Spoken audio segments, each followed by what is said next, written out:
YouTube నుంచి revenue తీసుకోవాలంటే ఉండాలి అండ్ అలానే లక్ ఆల్సో ఉండాలి కదా అన్నయ్య. కరెక్టే కదా, లక్ అనేది కాదు, ఇప్పుడు కంటెంట్ కరెక్ట్ ఉండాలి.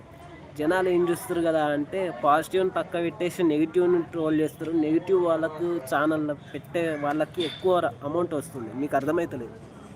ఎవరైతే మనం ట్రోలింగ్ నెగిటివ్, అరే వీడు ట్రోల్ అయ్యిండు, వీడు బాగా వీడి లైఫ్ స్పాయిల్ అయిందని మనం అనుకుంటాం.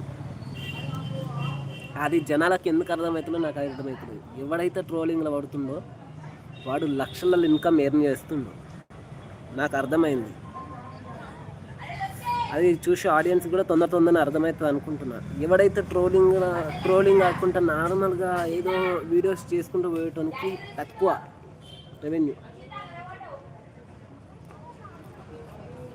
మనం ట్రోలర్ ఈ ట్రోల్ అయింది, వీళ్ళు బాగా ట్రోల్ చేస్తుంది అనుకుంటా. ఆ ట్రోలర్కి ఎక్కువ ఇన్కమ్ వస్తుంది. యూట్యూబ్ ఈవెన్ ఆ ట్రోల్ అయినందుకు సబ్స్క్రైబర్లు ఎక్కువ పెరుగుతారు అనుకో. యూట్యూబ్ నుంచి అయినా, ఇన్స్టాగ్రామ్ నుంచి అయినా, ఫేస్బుక్ నుంచి అయినా. అరే పలానోడిని ఇంత తిడుతురేంద్రా అని కొంతమంది చూసేవాళ్ళు ఉంటారు కదా, అది చూసినందుకు వ్యూ పడుతుంది కదా. మరి